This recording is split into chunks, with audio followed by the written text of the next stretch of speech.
আপনি কি রাতে ঘুমানোর সময় আপনার মোবাইল ফোন বালিশের পাশে রেখে ঘুমান? আপনি কি জানেন যে আপনার দেহ এবং মস্তিষ্কের জন্য এটা কতটা ক্ষতিকর? রাতে ঘুমানোর সময় নিজের মোবাইল ফোনটা বালিশের নিচে কিংবা পাশে রেখে দেওয়ার অভ্যাস আছে প্রায় সবারই, কিন্তু এখানে যে আপনার জন্য নীরব ঘাতক লুকিয়ে আছে তা হয়তো আপনি বুঝতেই পারছেন না। এটি এমন এক ঘাতক যা আপনার শারীরিক এবং মানসিক দুই ক্ষতি করছে। মাথার পাশে যদি মোবাইল রেখে ঘুমান তাহলেই মহাবিপদ বলছেন বিশেষজ্ঞরা। ঘুমানোর সময়ে মোবাইল ফোন মাথার কাছে থাকলে তা মানুষের মস্তিষ্কের উপর প্রভাব ফেলে। মোবাইলের রেডিয়েশনের ফলে ব্রেন টিউমার তো হতে পারেই, সাথে হতে পারে ব্রেন ক্যান্সার। এ নিয়ে সতর্কতা শুনিয়েছে বিশ্ব স্বাস্থ্য সংস্থা। মোবাইল ফোন থেকে বের হয় এক ধরনের ইলেকট্রোম্যাগনেটিক রেডিয়েশন। এই রেডিয়েশন অতিমাত্রায় শরীরে প্রবেশ করলে মাথায় টিউমার হওয়ার সম্ভাবনা অনেকটাই বেড়ে যায়। বিশেষ করে শিশুদের ক্ষেত্রে এই সম্ভাবনা অনেক গুণ বেশি, কারণ তাদের মাথার খুলির বাইরের অংশ বড়দের তুলনায় পাতলা হয়, ফলে রেডিয়েশনের প্রভাব তাদের মাথায় বেশি পড়ে। তাই আপনার সাথে যদি কোনো ছোট বাচ্চা ঘুমায় এবং আপনি যদি মোবাইল ফোন রাতে বিছানার পাশে রেখে দেন, তাহলে আপনি এতদিন ধরে মারাত্মক ভুল করে আসছেন। এছাড়াও ঘুমকে গভীর করার জন্য শরীর থেকে মেলাটোনিন নামে এক প্রকার হরমোন বেরোয়, কিন্তু মোবাইল, ট্যাবলেট, টিভি বা এলইডি স্ক্রিন লাগানো কোনো গ্যাজেট থেকে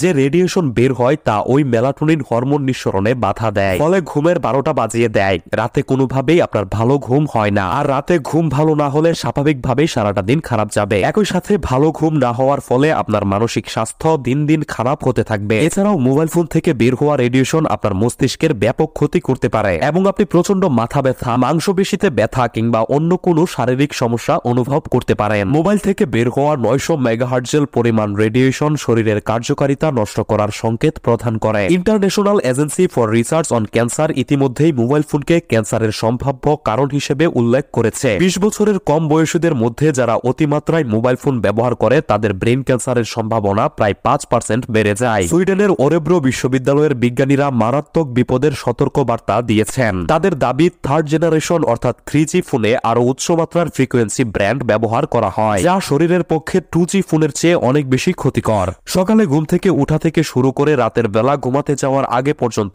মোবাইল এখন মানুষের প্রিয় সঙ্গী, কিন্তু ইয়াং জেনারেশনের মধ্যে রাতে মোবাইল ব্যবহারের শতাংশ অনেক বেশি সারাদিনের তুলনায়। বিশেষ করে প্রায় প্রত্যেকেই রাতের খাবার শেষ করার পর বিছানায় শুয়ে সোশ্যাল মিডিয়া ঘাঁটতে থাকেন এবং একসময় ঘুমিয়ে পড়েন, এবং তারা জানেনই না যে ঘুমের মধ্যেই নিজের অজান্তেই নিজের শরীরের ক্ষতি করছেন। সমীক্ষায় বলা হয়েছে 65% প্রাপ্তবয়স্ক এবং 90% কিশোর কিশোরী রাতে ফোন পাশে নিয়ে ঘুমায়। যারা এভাবে ঘুমায় তাদের আয়ু চোখের পলকে কমছে। বিশেষ করে সবচেয়ে বেশি ক্ষতি হয় তাদের যারা বিছানার পাশে মোবাইল চার্জে দিয়ে ঘুমায়, কারণ মোবাইল চার্জে থাকা অবস্থায় এর রেডিয়েশন স্বাভাবিকের তুলনায় অনেক বেশি বেড়ে যায়। তো আজকে থেকেই সতর্ক হন। আজকের পর থেকে আর কখনোই মোবাইল বালিশের পাশে রেখে ঘুমাবেন না। নিজে সতর্ক হন এবং এই ভিডিওটি আপনার আপন মানুষদের সাথে শেয়ার করে তাদেরকে সতর্ক করুন। যদি আপনার মনে হয় ভিডিওটি আপনাকে কিছুটা হলেও উপকৃত করেছে তবে অবশ্যই একটি লাইক দিবেন। এরকম প্রয়োজনীয় ভিডিওগুলো মিস না করতে অবশ্যই পেজটি ফলো করে রাখুন। ধন্যবাদ।